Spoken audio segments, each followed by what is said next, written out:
हाय, कैसे हैं आप लोग? अच्छे, वेरी गुड।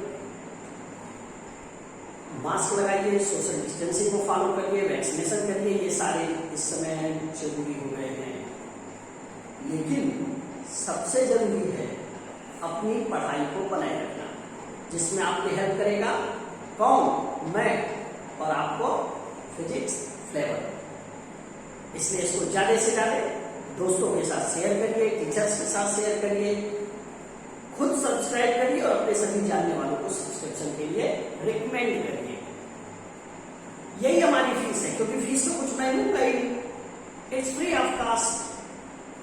चलिए, तो आज हम लोग इलेक्ट्रोस्टैट के तीसरे लेक्चर पर बात करते हैं। आज हम क्या करेंगे? लास्ट लेक्चर में हमने इलेक्ट्रोस्टैट पे कूलम्ब्स लॉ के कॉन्सेप्ट को डिस्कस किया, कुछ न्यूमेरिकल्स भी लगाए। आज सुपरपोजिशन प्रिंसिपल को बताते हुए कुछ न्यूमेरिकल और बताते हैं। क्या होता है ये सुपरपोजिशन प्रिंसिपल और कैसे करते हैं हम इसे apply? Force is a vector quantity, obvious इसका डायरेक्शन होगा। तो किसी भी बॉडी पर अगर दो फोर्स लग रहे होंगे तो हमेशा उनका रिजल्टेंट सेम होगा, ऐसा तो है नहीं। क्यों नहीं होगा? वेक्टर है, दोनों का डायरेक्शन जो उनके बीच में होगा वो डिसाइड करेगा रिजल्टेंट कितना है। ये बहुत पॉइंट वाली बात है। हो सकता है आप कभी इंटरव्यू में जाए, कभी कॉन्सेप्ट क्वेश्चन आ गया कि two forces are acting on a body, the resultant force will be always. अब चार ऑप्शन दे दिया, वेरीज, फिक्स, कांट से, ऐसे चार ऑप्शन है। तो हमेशा याद रखना है कि किसी भी बॉडी पे लगने वाले दो फोर्स फिक्स तो नहीं होंगे। क्यों नहीं होंगे? अगर किसी भी बॉडी पे दो फोर्स लगेगा तो वह अगर थीटा एंगल पर है तो आपको पता है इसका resultant F1 square plus F2 square plus 2F1 F2 cos theta के बराबर होगा।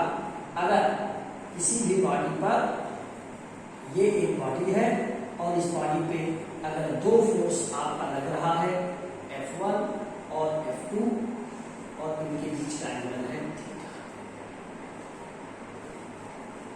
दो फोर्स आप लगा है बॉडी पर इस डायरेक्शन में और इस डायरेक्शन में, तो आपको ये क्लियर हो जाना चाहिए। इसी पर बेस्ड हम कुछ क्वेश्चन लगाते हैं, यानी जब ज्यादा फोर्सेस लगते हैं तो फिर रिजल्टेंट की बात आती है। तो चलिए एक क्वेश्चन लेते हैं कि अगर एक बॉडी है और उस बॉडी में 4 चार्जेस, बहुत इंपॉर्टेंट क्वेश्चन है कि कोई एक स्क्वायर है, स्क्वायर के कार्नर्स पे like charge, all charges are same of same nature, side of the square is A. Now the question is, what will be the force acting on, नाम दे दो, A, B, C and D, यानी we have to find force on the charge at point D. तो चलो जी देख लेते हैं, ये D है तो D पे एक फोर्स, तो ये प्लस है, ये प्लस है, तो it will be the direction of इधर, यानी force on B due to A, ये तो इधर जाएगा। A वाला भी इधर लगाएगा, सॉरी ये C है, A नहीं है, A तो इधर लगाएगा। फोर्स ऑन D कौन लगा रहा है? A, ये इधर होगा, ये पल्सिव होगा ना, सेम नेचर का है। अच्छा ये भी तो सेम नेचर का है, तो ये भी इधर भी पल्सिव करेगा इस डायरेक्शन में। अलाइन में लगता है इलेक्ट्रिक फोर्स ना, याद रखिएगा इलेक्ट्रिक फोर्स हमेशा अलाइन में लगता है। अब देखिए यहां 3 फोर्स आपको मिल गए, 1, 2 और 3। अब हम तीनों फोर्स की वैल्यू निकालेंगे तो एक साथ 3 वेक्टर को, we have no idea of formula to solve the resultant for a more than 2 simultaneously at the same time. 2 पहले 2 का सॉल्व करो, फिर 2 सॉल्व करो, फिर 2, ऐसे करते हैं। तो सबसे पहले हम दोनों को सॉल्व कर लेंगे और उसके बाद जो रिजल्ट आएगा उस चीज को करेंगे। चलो ये देखते हैं कि इस पे फोर्स कितने होंगे, सबको अलग अलग समझते हैं। ये तो एक हमने समझाया है, ये A है तो ओबियस होगा, ये स्क्वायर का। तो चलो फोर्स ऑन, पहले मैग्नीट्यूड ले लो, ए वाला कितना लगाएगा, डी ऑन ए 1/4πε0 क्यू, चूंकि सेम है तो दोनों क्यू है स्क्वायर हो जाएगा, और डिस्टेंस दोनों के बीच में ए है तो ए का स्क्वायर हो जाएगा। इसी तरह से फोर्स सी कितना लगाएगा, सी का भी आप देख लो 1/4πε0, चार्ज सेम है तो Q1 और Q2 दोनों Q हो जाएगा, और डिस्टेंस इसका भी a है, सी से इसकी दूरी a है। इसी तरह से B कितना फोर्स लगाएगा, D पर C लगाएगा, D पर B कितना लगाएगा 1/4πε0, चार्ज दोनों पे देखिए Q एंड Q, यानी ये Q का स्क्वायर हो जाएगा। डिस्टेंस अब a नहीं रहा क्योंकि इसका डिस्टेंस a था, इसका भी था, लेकिन इसकी डिस्टेंस a है। यही यहाँ एक चीज है जो हमें ध्यान देना है, यानी हमें तीनों को हम एक जो है इक्वेशन मान लेते हैं, इक्वेशन 1, इक्वेशन 2 और इक्वेशन 3। आप ये देखिए, अगर हम इनको सॉल्व करने के लिए ये जो है इसको हम f मान, सपोज करिए इसको f मान, तो ये भी f हो गया, ये भी f हो गया, और यहाँ से √2 को बाहर किया जाए तो 2 हो जाएगा। यानी अगर मैं इसे f मान लूं तो जरा देखिएगा, अच्छा क्यों मान रहे हैं, जिससे हमारा काम आसान हो जाए। दिस इज f मान लिया, दोनों सेम f वाले, तो ये कितना हो जाएगा, ये हो जाएगा हमारा f dv कितना हो जाएगा, f/2। क्यों हो जाएगा, क्योंकि √2 का स्क्वायर 2 होता है, बाकी एग्जैक्टली सेम है। ये हमने इसलिए लिया ताकि हमें कैलकुलेशन में आसानी होगी, हम यहां से रिजल्ट निकालेंगे। चलो भाई, पहले इन दोनों को मामला हल करो, डी और ए का देख लो। चलो ये एफ भी, अगर इनके बीच का एंगल कितना है 90, यानी रेजल्टेंट कितना हो जाएगा, ओबियस है f√, कितना हो जाएगा, ओबियस है ना, फार्मूला लगाइए, थीटा की जगह 90 हो जाएगा, f² + f² + 0, f², 2f², तो यह बाहर आएगा, मतलब हो जाएगा, और इधर से आप लगाइए तो स्क्वायर का डायगोनल है, नया f हो जाएगा। यानी इन दोनों का रिजल्टेंट तो आ गया। अब केवल हमारे पास अगले स्टेप पे केवल दो फोर्स बचे हैं, एक f√2 और इसी डायरेक्शन में ऑलरेडी पहले से लग रहा था f/2। ये है, ये याद रखिएगा, ये कहां से आया है, इन दोनों के रिजल्टेंट से, और ये कहां से आया है, इससे। तो ये जब दोनों एक ही डायरेक्शन में तो राइट हो जाए। यानी इस तरह से हम कभी भी क्वेश्चन को चाहे तो बड़ी ही आसानी से लगा सकते हैं। अब जरा सा रिजल्ट कितना हो जाएगा भाई, आप इतना समझ गए हो। मैं डायग्राम को इरेज करता हूं तो मुझे लगता है कि बहुत सारी चीजें आप क्लियर हो गई होगी आपको, तो थोड़ा सा कुछ जगह बनाते हैं लिखने की, ठीक है। तो हमारा जो फाइनली फोर्स ऑन डी है वो मैग्नीट्यूड में कितना होगा, पहले देख लेते हैं, f√2 + f/2, यानी f को कॉमन ले लो, दिस इज √2 + 1/2, सॉरी, और ये f की वैल्यू कितनी है 1/4πε0 q²/a², और यह रिजल्ट आ गया। अगर हम इसे एलसीएम ले लें तो यहाँ क्या आएगा, टोटल का 2 आएगा, यानी 2√2 + 1। ये आ गया फोर्स ऑन डी की वैल्यू, रिजल्ट। सॉरी, अब जरा सा इसके डायरेक्शन पर बात कर लेते हैं। डायरेक्शन क्या किया है, डी से डी की ओर है, तो सोचना ही नहीं है,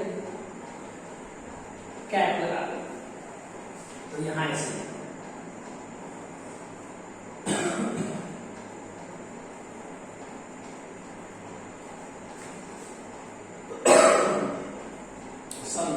मुझे लगता है कि ये चीज आपको क्लियर हो गई होगी कि अगर हम चार चार्ज लें तो हम कैसे कैसे इसको लगाएंगे। एक बार फिर से समझना, जरा सा एक बार हम जो है रिकैप करते हैं। 4 फोर्स है, चार्ज है, सब ए साइड पे है, डी पे फोर्स निकालना है, तो सी वाला भी फोर्स लगाएगा, ए वाला भी लगाएगा, बी वाला भी लगाएगा। हमने तीनों फोर्स की वैल्यू लिखी। Force is a vector quantity, तो हमें इनके रिजल्टेंट लेने थे, तो पहले हमने इन दोनों का रिजल्टेंट लेने की कोशिश की, लेकिन चूंकि ये एक बार बार ये लिखते हैं तो ये थोड़ा सा कॉम्प्लिकेशन शो करता है, इसलिए हमने इस डेटा को एफ एज्यूम कर दिया, मान लिया, लेट एज्यूम कर दिया। तो ये एफ एंड यहाँ रूट 2 था, तो रूट 2 का स्क्वायर 2 होता है, तो ये टोटल सेटअप के साथ ही बन जाएगा f/2। अब हमारे लिए मैथमेटिकल काम थोड़ा आसान हो जाएगा। तो ये दो था, जो एक तरफ एफ, तो यस है डायगोनल इज f/2, यानी इन दोनों का रिजल्टेंट f/2 हो गया, इसकी वैल्यू f/2। यानी अब अगर डी पर हम फोकस करें, ध्यान दें, तो डी पर केवल दो फोर्स बचे, एक तो इन दोनों का रिजल्टेंट f/2 और दूसरा जो बी के कारण फोर्स है f/2। Both are in the same direction, they simply add, दोनों ऐड कर दिया क्योंकि सेम डायरेक्शन में है, तो हमारा ये रिजल्ट है f की वैल्यू आपने रख दिया जो यहाँ एज्यूम किया गया। I hope. अच्छा, डायरेक्शन क्या है? ओबियस है, इसका डायरेक्शन भी इधर है और इन दोनों का रिजल्टेंट भी इधर है, तो जब इसका रिजल्टेंट ये सारे डायरेक्शन एक ही तरफ है, तो हमारा डायरेक्शन होगा बी से डी, BD कैप। तो मुझे लगता है कि ये चीज आपको क्लियर हुई होगी। अच्छा, अब आप क्या करोगे? आप इसमें इंटरचेंज करो, अल्टरनेटिवली साइन बदल दो। मुझे लगता है ये आ गया, मैं मिटा रहा हूं थोड़ा समझाने के लिए कुछ और क्वेश्चन। स्क्रीनशॉट ले लो, डन, ओके। जरा से इसी क्वेश्चन को नए ढंग से देखो, आज हमारा यही टॉपिक है, इसी पर हम थोड़ा सा बात करेंगे, समझाते हैं और बहुत ज्यादा आज हम इस पे नहीं बताएंगे, जिससे आप डाउटफुल ना हो, आप इस तरह के क्वेश्चन को खुद सॉल्व करिए। ये डी था जिस पर चार्ज था, हमने कहा चलो अल्टरनेटली हम चार्ज के नेचर को बदल देंगे, इसको प्लस माइनस प्लस माइनस, और फिर यही सवाल आ गया। अब देखो ये प्लस माइनस है, तो फोर्स का नेचर यहाँ क्या होगा? इस बार डी पर ये अट्रैक्टिव होगा, ये भी माइनस, ये भी प्लस, यानी this will be also attractive, and minus it will be plus, यानी force on B due to C इधर होगा, force on B due to A ऊपर होगा, और force on D due to B ये इधर होगा। यानी अब आपके पास तीन वेक्टर होंगे, और फिर आप निकालोगे तो वैसे ही आएगा, ये एफ आएगा, ये एफ आएगा, और ये f/2 आएगा। अब ये दोनों का रिजल्टेंट कितना आएगा? ओबियस है, आप निकालो, देखो प्रैक्टिस करोगे तो और निकल जाएगा, फिर कोई जरूरत नहीं बुढ़ापा की। अभी आपको याद है कितना आया था? f/2, यही डी पॉइंट है।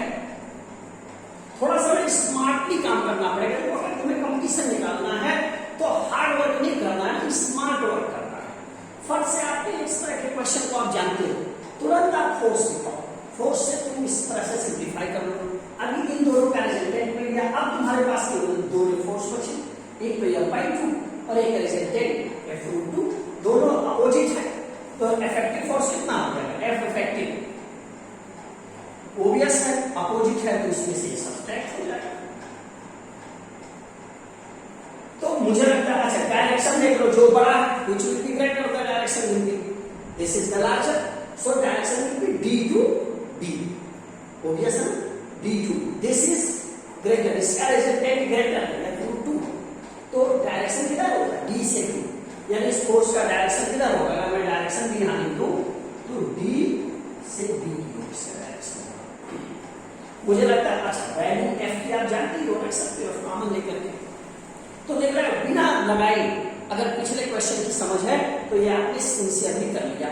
जरा सा थोड़ा सा और देखते हैं, स्क्रीनशॉट ले लो, इसको अपने से आप खुद सॉल्व करोगे। जरा थोड़ा सा और देखते हैं, फिर हम इसे बदलते हैं, फिर हम इसे चेंज करते हैं। अब देखते हैं हमारा क्या करते हैं। ओके, लेट्स, अभी हम ने इसको प्लस किया था, और अब फिर हम क्या कर रहे हैं कि इन दोनों को माइनस और इन दोनों को प्लस। अब इससे exactly do the same question aunty. अभी देखो ये माइनस है, so it will B repulsive, this minus and this plus, so it will be attractive, and minus and plus this will be also attractive. अब आप देखिए तीन force आपको ऐसे मिला, 1 2 3, ये कितना होगा F/2, ये कितना होगा F, और ये कितना होगा F। दिस इज नहीं ओबियस है, अगर ये F है और ये F है तो ये रिजल्टेंट कितना हो जाएगा F√। ये सोचो कितना होगा, ये एंगल कितना होता है 45 डिग्री, और ये कितना होगा ओबियस है डायगोनल है तो ये भी 45 होगा।